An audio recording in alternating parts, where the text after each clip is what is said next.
Hello, and thank you for watching this May 4th weather update brought to you by Agrible, the makers of Morning Farm Report. My name is Eric Snodgrass, and I'm a senior atmospheric scientist and co-founder of Agrible.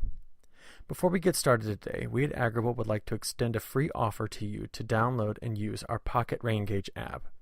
It is available to download for free on Apple devices, and it is a very useful tool for monitoring daily rainfall across your fields. In addition, field-specific rainfall data in our Morning Farm Report is free until December 31st, and it provides rainfall measurements for yesterday, the last 7 days, the last 30 days, as well as your year-to-date totals. Plus, our data analysis techniques allow you to compare your rainfall totals to other fields in the county, crop reporting district, and state. Try it all out for free today. Corn planting was in high gear this week as much of the Corn Belt was dry thanks to persistent high air pressure. In this figure, we are looking at the total observed precipitation over the last 7 days, and most locations across the Corn Belt had just one day where precipitation fell, and those amounts were quite light. As such, much progress has been made and a good percentage of the corn crop is already emerging. So, our ag weather forecasts for this week will focus on the precipitation and the threat for severe weather, as both of these will have an impact on the young crop.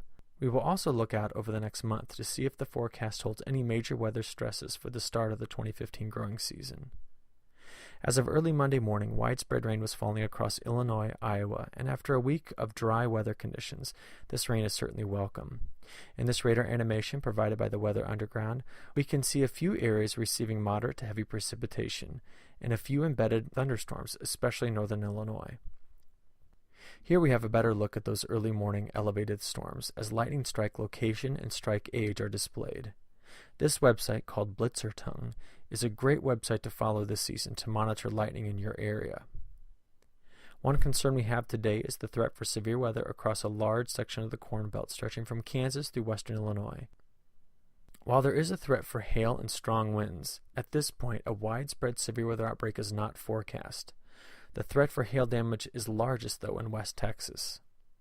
In this animation, we can see that the storms across the heartland are expected to wane in strength as this morning progresses, but by mid-afternoon on Monday, we expect them to fire up again across Kansas and Iowa and parts of Nebraska and Missouri.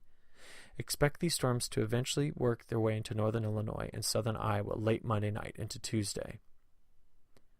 Looking through the middle of the week, here's an animation of the next 3.5 days of precipitation. A large area of low pressure is forecast to move through the central and northern Great Plains this week, and with it draw a large amount of Gulf moisture northward.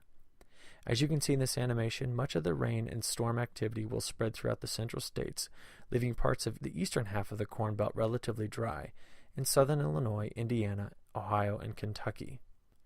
Here's the 5-day total precipitation forecast, and you can see the impact of this system across the Great Plains.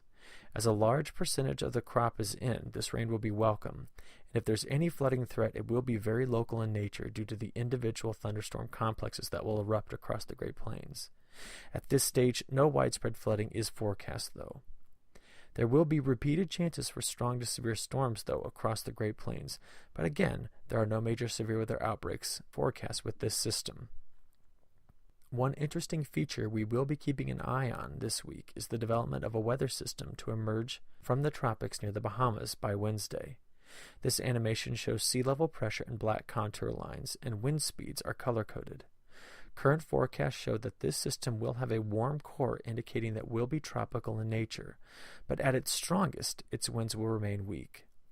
As this system potentially moves a little bit to the west, it will bring rains to parts of South Carolina and Georgia later this week. Warm conditions are forecast to spread across the United States this week as southerly flow dominates the wind patterns ahead of the low-pressure system that is developing in the northern central Great Plains. The eastern half of the U.S. is certainly excited about the return of warm conditions after a brutal winter and cold start to the spring. Here's a look at the precipitation and temperature forecast for this weekend and the start of next week. Forecasts are hinting at higher than average probability of it being wetter than normal across a large section of the United States. Forecast models are showing the repeated development of weak low-pressure systems forming in the Great Plains and pressing to the east over the next 10 days. In the right, we can see that the east is forecast to remain warm, but a series of upper-level troughs and persistent cloud cover and rain will likely keep things slightly cooler than normal from western Texas through the Dakotas.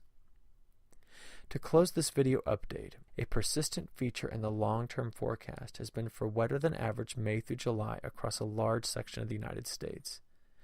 While the forecast for above average rainfall may look favorable for the 2015 crop, statistically, the best corn yields have come from years with very slightly drier than average May through June precipitation, and then wet and slightly cool July through August.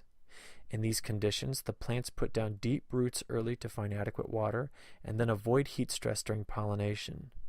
At this point, we are not forecasting the above-average precipitation to have a large negative impact on the U.S. crop, but it is something we need to monitor. On the flip side, the northern part of the Corn Belt has already had a dry start to the season and is forecast to remain drier than average this year across the Dakotas, parts of Minnesota, and Wisconsin. This will likely impact yields in this region. Overall, the 2015 yield forecast looks really good, as most states have had a great start to the season.